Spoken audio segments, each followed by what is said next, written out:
The voice जितेर आउनु है बाबा भन्दै थियो छोरोले। द भोइस अफ नेपालकै इतिहासमा पहिलोपटक अब डबल ब्लाइन्डको रूपमा मलाई प्रस्तुत गराइयो।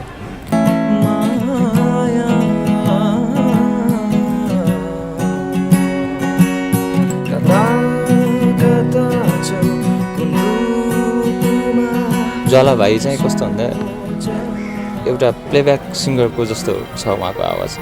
मेरो पर्सनल्ली चाहिँ म त रवि गहतराजलाई मान्छु।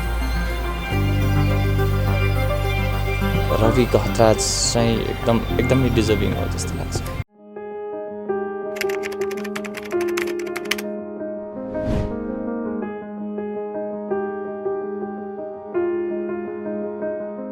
दर्शकबिन नमस्कार, यहाँलाई स्वागत छ इन्टरटेन नेपालमा। म हो प्रभात र हामी ठिकै कलङ्कीमा छौँ, खाडा फुडल्यान्ड एन्ड ब्याङ्क्वेटमा। र तपाईँलाई कलङ्की आउँदाखेरि चाहिँ बस्ने समस्या छ भनेदेखि खाडा देवीलाई सम्पर्क गर्नु होला। र यहाँ रेस्टुरेन्ट पनि छ, आनन्दको ठाउँ छ। र आनन्दको ठाउँमा हामीले एकजना आनन्दका खाम मान्छे भेटेका छौँ। गोविन्द पुन हुनुहुन्छ the voice of Nepal season 3 का सेमी फाइनलमा पुगिसक्नु भएको एउटा यस्तो प्रतिभा जसको चाहिँ ब्लाइन्ड अडिसनै सबैभन्दा चर्चामा रहेको र सबैभन्दा एक्स्ट्रा होइन। याद गर्नुभएको छ भनेदेखि उहाँको तपाईँले हेर्नुभयो होला, टक्क पर्दाले छोपिएको होइन। एकजना यस्ता प्रतिभा, उहाँ आफै पनि सङ्गीतको एउटा गुरु हुनुहुन्थ्यो, एउटा शिक्षक हुनुहुन्थ्यो र सङ्गीतको विशेष साधक भन्न रुचाउँछु। राम्रो प्रतिभा हुँदाहुँदै पनि थोरै टेक्निकल कुराहरूले उहाँ चाहिँ दुःखको साथ बाहिरिनु भएको छ। यद्यपि the voice of Nepal season 3 को चाहिँ यात्रा सकिए पनि साङ्गीतिक यात्रा उहाँको बल्ल सुरु भएको छ। र भोइस अफ नेपाल सिजन 3 को फाइनल हुने पूर्व सन्ध्यामा हामीले उहाँलाई कलङ्कीमा भेटेका छौँ। र आउनुहोस् गोविन्दजीसँग छोटो मिठो कुराकानी गरौँ। The voice of Nepal season 3 को त्यो जर्नी कस्तो रह्यो यो बारेमा कुराकानी गरौँ। गोविन्दजी स्वागत छ। Thank you so much. आराम हुनुहुन्छ? एकदमै आराम। घर जानको लागि एकदमै हतारमा हुनुहुन्छ तपाईँ? एकदमै आफ्नो ठाउँ नदेखेको थुप्रै महिना भइसक्यो है। एकदम आतुर छु। एक किसिमको होमसिक पनि भइरह होला तपाईँलाई? एकदमै। सबैभन्दा बढी मिस चाहिँ कसलाई गरिरहनु भएको छ यहाँ काठमाडौँमा बसेर? काठमाडौँ अफकोर्स बच्चा, मेरो छोरा होइन, अनि श्रीमती, मम्मी। छोराले चाहिँ के भनिरहनु भएको छ तपाईँलाई? भन्न चाहिँ छोराले द भोइस जितेर आउनु है बाबा भन्दै थियो छोरोले। तर त्यही त हो नि, अब भोटिङले नै हो होइन। अब सक्दो मेरो ठाउँबाट, अब हुनुपर्ने ठाउँबाट चाहिँ एकदमै साथ र सहयोग आयो पनि। तर त्यो भनौँ न त्यो पोइन्टलाई मिट गर्न सकेन, बस सेमी फाइनलिस्ट भइयो भनौँ। दुःख लागिरहेछ, छोराले एउटा सपना जितेर आउनु है बाबा भन्ने कुरा एकातिर छ, आफ्नो मेहनत एकातिर छ र रिजल्ट अर्कातिर छ। दुःख भन्दा पनि दुःख त्यति छैन, किनकि भनौँ न यत्रो होल ओभर अब नेपालदेखि लिएर अब विदेशबाट आउनुभएको छ कति कन्टेस्टेन्ट होइन। ती सबैबाट छानिएर पनि अब सेमी फाइनलमा प्रवेश गर्नु नै एउटा ठुलो कुरा हो। अनि अर्को चाहिँ अब द भोइस अफ नेपालले चाहिँ भनौँ न स्पेसल्ली म चाहिँ किन थ्याङ्कफुल छु द भोइस अफ नेपालमा भन्दा, द भोइस अफ नेपालकै इतिहासमा पहिलोपटक अब डबल ब्लाइन्डको रूपमा मलाई प्रस्तुत गराइयो। त्यो नै एउटा इतिहास भयो भनौँ न, इतिहासमा सधैँ नाम रह्यो। अझै पनि त्यसको लागि चाहिँ भोइस अफ नेपाललाई यहाँबाट पनि थ्याङ्क यू सो मच भन्न चाहन्छु। अनि जुन म चाहिँ छोराको लागि आएको थिएँ भनौँ न द भोइस अफ नेपालमा चाहिँ, अब पछि गएर बाबा कोहीले सोध्देला होइन, बाबा खै त तिम्रो बाबाले के गर्यो भन्दा एउटा केही त चाहियो नि भन्ने बाटो होइन। द भोइस अफ नेपाल भोलिको इतिहास अब बनाउनको लागि आजैदेखि लेख्न सुरु गर्नु पऱ्यो। द भोइस अफ नेपालमा आएँ, अनि डबल ब्लाइन्ड अडिसन पनि भयो। अनि नकआउट राउन्ड चाहिँ मेरो सबैभन्दा स्पेसल रह्यो।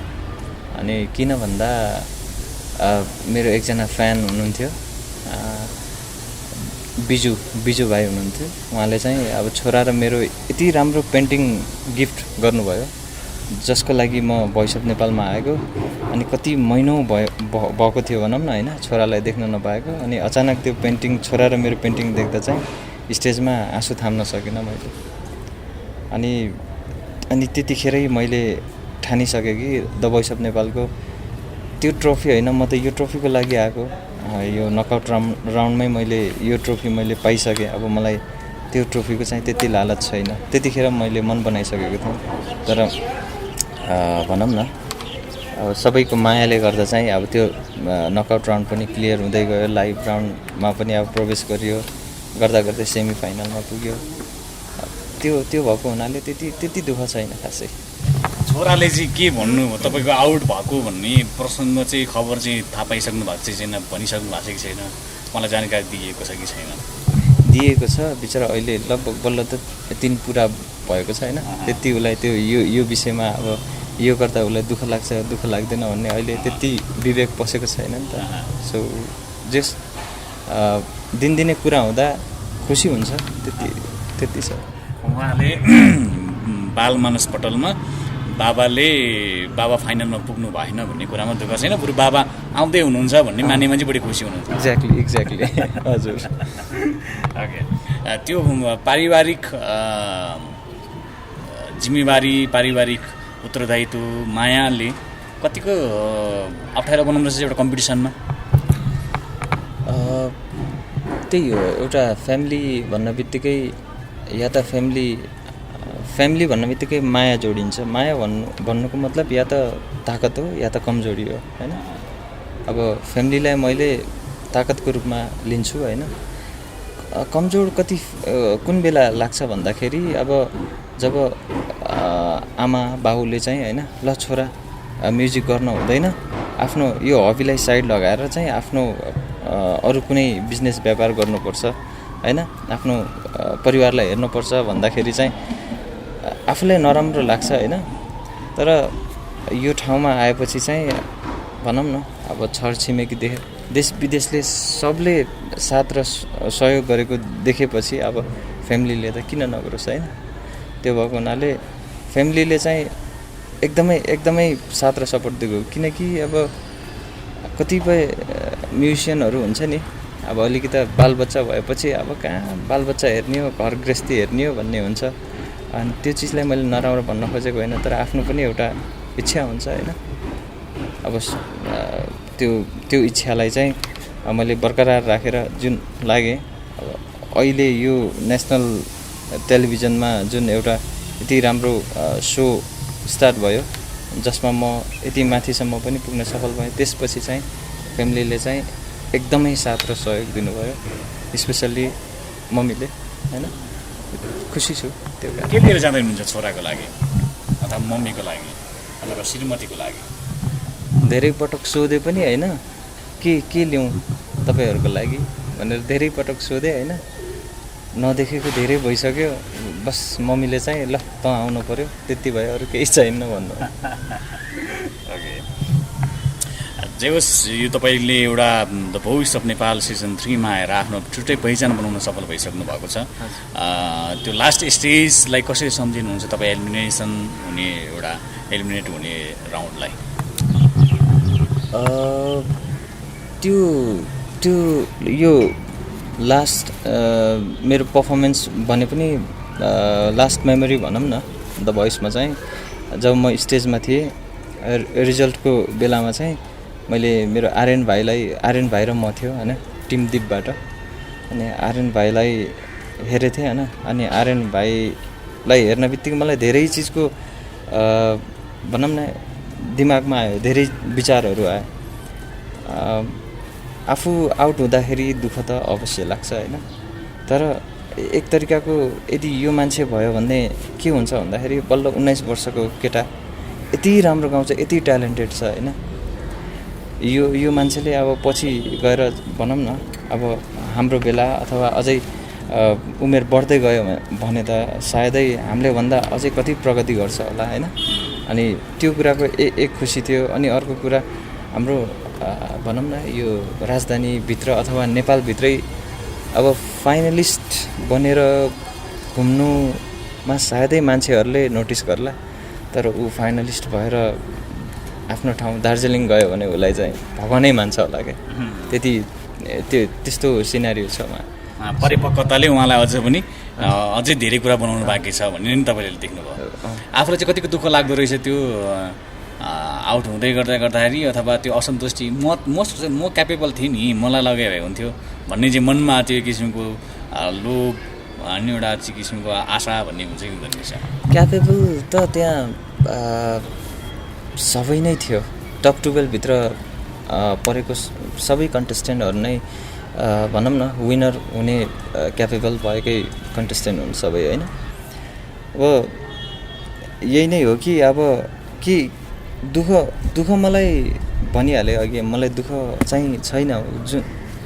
जसको भनौँ न छोराको लागि आएको मैले नकआउट राउन्डमा त्यो यति भोइस अफ नेपालले यति राम्रो गिफ्ट मलाई दियो कि होइन, मलाई त्यो अर्को ट्रफीको मलाई कुनै लोभ लालच नै भएन, त्यति दुःख भएन मलाई। बहुत रमाइलो भयो जस्तो लाग्छ मलाई जहाँसम्म। तपाईँलाई चाहिँ भित्र गएर चाहिँ बाजे भनेर सम्बोधन गर्नुभएको थियो अरे सबैजनाले। त्यसै तपाईँको अलिकति मेच्युरिटीलाई नै हेरेर बाजे भनिदिनु भयो कि तपाईँलाई टाइटल उपाधि दिएको? भनौँ न अब कन्टेस्टेन्टमा अलिकति भनौँ सिनियर मै नै थिएँ अनि हिसाबले हजुर अनि सबैलाई मैले यस्तो गर्ने है उस्तो नगर्ने भनेर सबैलाई मायाले सम्झाउँदाखेरि सुरुमा चाहिँ एकदम उनीहरूले भन्छ नि दाइ सही हो भन्ने कुरा नि भयो। अब म पनि उनीहरूसित घुलमिल हुँदै साथी जस्तो व्यवहार गर्न थालेँ, मजाक गर्दै गएँ अनि उनीहरूले पनि बाजे अङ्कल भन्न थाल्यो होइन। यहाँसम्म कि अब दिप सरको त उहाँ त साथी हो भन्नेसम्म पुऱ्याइदिनु भयो। अनि भनेपछि रमाइलो चलिरह्यो त्यो भित्र। एकदमै रमाइलो भयो। तपाईँलाई एकदमै आफ्नो प्रस्तुति चाहिँ एकदमै बवाल लागेको प्रस्तुति कुन हो? मेरो सुरुकै डबल ब्लाइन्ड अडिसन। त्यो अलिकति गुनगुनाउन मिल्छ? हामी तपाईँको किनभने सङ्गीत साधनामा यति धेरै समय लागिरहनु भएको मान्छे, द भोइस अफ नेपालमा पनि तपाईँले आफ्नो प्रुभ गरिसक्नु भएको छ। गिटार तपाईँको साथमा रहन्छ, किनभने यो सङ्गीतको एउटा अनुशासन पनि हो जस्तो लाग्छ मलाई। किनभने गिटार अथवा कुनै विदाउट एउटा इन्स्ट्रुमेन्ट बिना चाहिँ हामी नगाउने भन्ने बानी परिसकेका हुन्छ साधना गरिसकेकाहरू होइन। अलिकति गुनगुनाउनु न प्लिज। हुन्छ स्योर।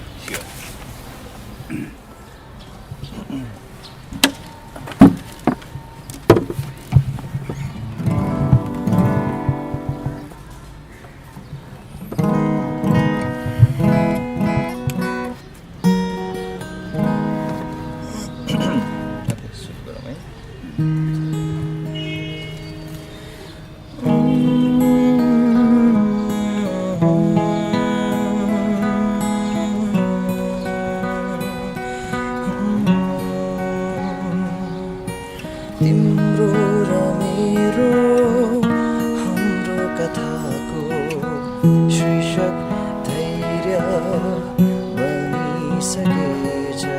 तिमीलाई नदेखि तिम्रो अनुहार आँखामा मेरो बसिसकेछ माया।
So much. तपाईँलाई एकदमै डर लागेको राउन्ड चाहिँ कुन हो? मलाई एकदमै डर लागेको राउन्ड चाहिँ नकआउट। त्यसको किन कारण के थियो? कारण के थियो भन्दा चाहिँ एक त हाम्रो दिमागमा के हुन्छ भन्दा हामी कन्टेस्टेन्टलाई चाहिँ जब एकै ठाउँको मान्छे राख्यो भने चाहिँ गाह्रो हुन्छ कि। लाइक अब पाल्पाबाट कुशल श्रेष्ठ हुनुहुन्थ्यो होइन, अनि बुटोलबाट म थिएँ। अनि क्षेत्रगत रूपमा हेर्दा नजिक भोटिङ पनि बाढिने सम्भावना बाढिने सम्भावना अनि इभन उहाँ पनि एकदम राम्रो गाउने मान्छे होइन। अनि प्रिया बहिनी चाहिँ हाम्रो एकदम जो सामाजिक सञ्जालमा एकदम भाइरल हुनुहुन्छ, दिलबर दिलबर भन्ने गीत गाएर होइन। अनि भनौँ न सबै एक एकमा एकदम तगडा तगडा। अनि मलाई चाहिँ एकदमै डर लाग्यो नकआउटमा, किनकि ब्याटलमा कस्तो हुन्छ भन्दा एकजनासित लड्नुपर्छ, बाइचान्स हारे पनि स्टिल गर्ने चान्सेस हुन्छ, तर नकआउटमा चाहिँ हुँदैन। ढलेपछि त्योभन्दा पनि नकआउटमा एकैचोटि रिङमा 3 जना चढ्नुपर्ने, 3 जनाले गाएपछि 1 जना मात्रै सिलेक्ट, 2 जना आउट एकैचोटि। त्यो भएको हुनाले एकदम टफ राउन्ड नकआउट लाग्छ। अलिकति गाउनु थियो गीत त्यो बेलाको। ओके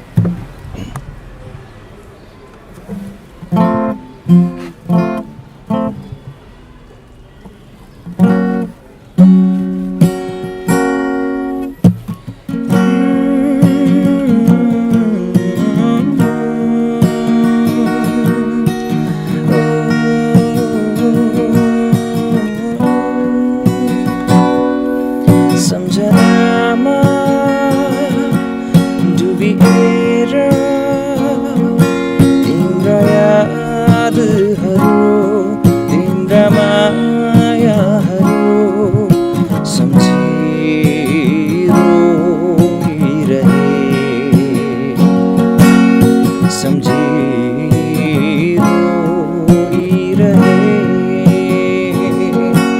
सम्झनामा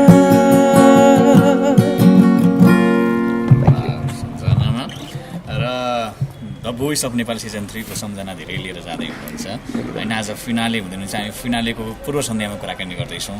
आज प्रस्तुति तपाईँको छ कि नै? आज टप 12मा पर्नुभएको सबै कन्टेस्टेन्टको आज प्रस्तुति छ है। त्यसको लागि पनि तयारी त राम्रै गरिरहनु भएको एकदम है। फिनालेमा तपाईँको प्रस्तुति एकदमै राम्रो रहोस्। के लाग्छ यो सबैलाई अनिवार्य जस्तो प्रश्न सोधिन्छ अन्त भोइस अफ नेपाल सिजन 3 को चाहिँ विनर को होला भनेर भनिरहनु भएको छ। तपाईँको प्रक्षेपण, तपाईँको प्रेडिक्सन चाहिँ को प्रति बढी छ कि यो अननोन नै छ? यो अननोन नै भन्नुपर्छ। अब कस्तो भन्दा किरण भाइको उहाँको गायकी एकदमै राम्रो छ होइन। इभन सबैको राम्रो छ। अब आर्यन भाइलाई चाहिँ अझै उहाँको हुन्छ नि यो उमेरमा पनि टक्कर दिने आवाज छ उहाँको होइन। अब तारा बहिनी, अब उहाँ त्यस्तै। ज्वाला भाइ हुनुहुन्छ, उहाँ ज्वाला भाइ चाहिँ कस्तो भन्दा एउटा प्लेब्याक सिङ्गरको जस्तो छ उहाँको आवाज। मजाले धेरै आवाजलाई धेरै खेलाउन पनि पर्दैन, उहाँ मजाले आफ्नो स्टाइलले गाउनुहुन्छ, उहाँको तरिका फरक छ होइन। अब को भन्छ भन्न त अब सकिन्न। बजारमा चाहिँ किरण गजमेरै भन्छ भनेर हल्ला गर्छ त मान्छेहरू होइन। अब सबैको आफ्नो हुन्छ। अब मेरो कानमा त अब ज्वाला राई पनि बन्छ भन्ने पनि सुनेछु मैले। मलाई अब मेरो पर्सनल्ली चाहिँ अब यही बन्छ भन्ने त छैन, तर मलाई चाहिँ टप 12मा एज अ सिङ्गर है, द भोइस भनेको अब एउटा गायन रियालिटी सो नै हो होइन। सो एज अ भोइस चाहिँ मेरो पर्सनल्ली चाहिँ म त रवि गहतराजलाई मान्छु, जो उहाँ फिनालेमा हुनुहुन्न, तर एज अ यति मेरो मात्रै भनौँ न। अब सबैको आफ्नो हुन्छ होइन। मेरो पर्सपेक्टिभमा चाहिँ रवि गहतराज चाहिँ एकदमै डिजर्भिङ हो जस्तो लाग्छ। हामीले पनि सुनेको र धेरै कमेन्टहरू पनि त्यही आइरहेको थियो, रवि हुनुपर्ने रवि डिजर्भिङ थियो, तर यहाँनिर किन चाहिँ हेरेन, फिनालेमा किन छेड्न पाएन भन्ने कुराहरू पनि आइरहेको थियो। तपाईँले पनि त्यसलाई कता त्यसरी आफूले नजरअन्दाज गर्नुभयो अथवा मूल्याङ्कन गर्नुभएको रहेछ। खास के चाहिँ हुन्छ यो रियालिटी सोमा, के हुन्छ र तपाईँले सोचेको अपेक्षित मान्छेहरू पुग्दैनन्? त्यही नै हो जसरी मैले मन बुझाएँ, किनकि भोटको अभावले म आफूलाई पनि यो त्यति कमजोर पनि सोच्दैन होइन। हुन त म आफूलाई सिङ्गरभन्दा रिप्रेजेन्ट गर्दाखेरि आफूलाई एज अ म्युजिसियन भन्न चाहन्छु क्या, सिङ्गर भन्दा। अनि तर यो भनौँ न यो द भोइस भन्ने बित्तिकै गायन रियालिटी सो यसमा त गाउनै पर्छ होइन। त्यो भएको हुनाले रविलाई चाहिँ राम्रो गायक मान्छु म, कुशल गायक भनेर रविलाई मान्छु। अनि यो भोटको हो, किनकि मलाई पनि अब भोटै नपुगेर होइन, रविलाई पनि भोट नपुगेर हो। तर दावेदार त टप 12 नै हो, सबै टप 12 भित्र परेको सबै दावेदार। कहिलेकाहीँ यस्तो लाग्दैन यो राम्रो प्रतिभा भएको मान्छेहरूलाई चाहिँ भोट यानि कि नोटेकै कारणले गर्दाखेरि वञ्चित हुनु परेको, त्यस्तो लाग्दैन? यो रियालिटी सोहरूमा त्यस्तो अलिक बढी भइदियो कि जस्तो लाग्दैन? अब सबै कन्टेस्टेन्टले पहिला त के बुझ्नु पऱ्यो भन्दाखेरि चाहिँ उहाँहरूले एउटा भनौँ न एउटा हाइप पाउनको लागि नै माथि आउने हो होइन। अब टप 12 मा यत्तिकै पारिएको हुन्न, उहाँ सबै डिजर्भिङ भएरै पारिएको जो इन्टर गर्नुहुन्छ टप 12 मा। अनि अब उहाँहरूले चाहिँ यो सोच्नु भएन कि होइन, अब मैले राम्रो गाउँदै पनि पछि परेँ। अब टप 12 छिर्न बित्तिकै चाहिँ भोटिङ नै हो, न जजको हातमा हुन्छ न त्यहाँको भनौँ न द भोइसको सबै कुनै पनि त्यो द भोइसको टिमको कसैको पनि हात हुँदैन त्यहाँ, सबै भोटिङ नै हो। हामीले चाहिँ आफैले बुझ्नुपर्छ यो भोटिङले नै हो होइन। ओके, ठिक छ।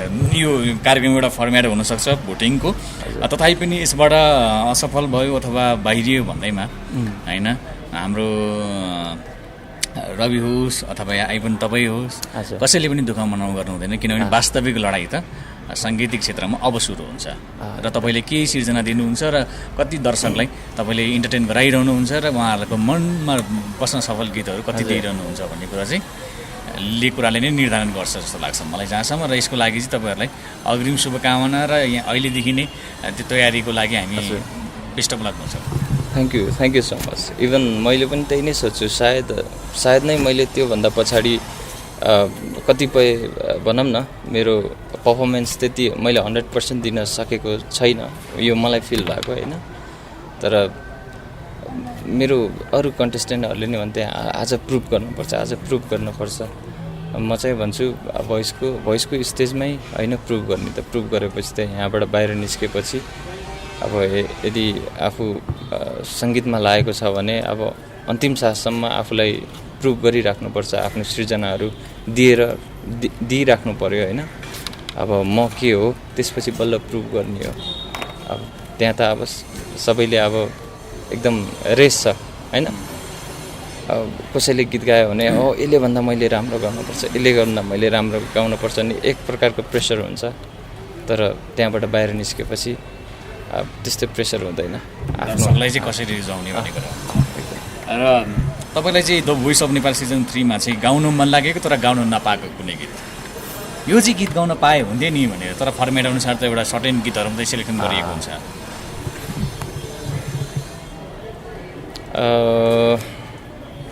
मेरो छोराको लागि लेखेको थिएँ मैले एउटा गीत जुन अफिसियली रिलिज भइसकेको गीत होइन। त्यो गीत चाहिँ मैले भनौँ न अब आफ्नै गीत चाहिँ त्यसरी गाउन नपाइने सायद त्यो फर्मेट होला होइन। त्यो चाहिँ एकदम गाउने इच्छा थियो, त्यो चाहिँ अफकोर्स।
तपाईँको पाइला पनि नरोकोस् यो साङ्गीतिक यात्रामा एकदमै निरन्तर अगाडि बढिराखोस् हाम्रो यही कामना छ। The voice of Nepal season 3 को आज फिनालेमा तपाईँको प्रस्तुति पनि हेर्नेछौँ र केही पनि चाहनुहुन्छ तिम्रो दर्शकहरूलाई, तपाईँलाई जसले माया गर्नुभयो भोटिङ राउन्डमा, केही भोटिङ राउन्डमा सपोर्ट पनि गर्नुभयो होला, उहाँहरूले सदा सहायता शुभेच्छा राखिरहनु भयो, उहाँहरूलाई केही भन्न चाहनुहुन्छ तपाईँ? हजुर, सर्वप्रथम त थ्याङ्क यू सो मच। आज मजाको टिभीमा मजाको कुरा भयो होइन, इन्टरटेन नेपाल, ओके, इन्टरटेन नेपाललाई थ्याङ्क यू सो मच भन्न चाहन्छु, इन्टायर टिम यहाँ जति पनि हुनुहुन्छ होइन। अनि यही नै हो, आउट हुँदाको दुःख, सबैभन्दा एउटा दुःख के छ भन्दाखेरि भनौँ न देशदेखि विदेशबाट होइन आफूले अब काम गरेर, अब मलाई श्रीमतीले भनिरहेको हुन्थ्यो यहाँ काम गर्ने, घर बनाउने काम गर्ने लेबरहरूले पनि भनौँ न मोबाइल दिएर ल दिदी भोट गरिदिनुहोस् भनेर दिनुहुन्थ्यो होइन। भनौँ न अब विदेशबाट पनि कति, अब युके, अब सिङ्गापुर, भनौँ न अस्ट्रेलिया, जताततैबाट कति मेहनत गरेर त्यो मेरो लागि भनेर भोटको लागि जम्मा गरेको रकम होइन, अब जुन भोटमा लगाइयो, अब उहाँहरूको लागि चाहिँ अलिकति दुःख फिल लाग्छ होइन, त्यो चाहिँ नराम्रो लाग्छ, त्यति मात्रै हो।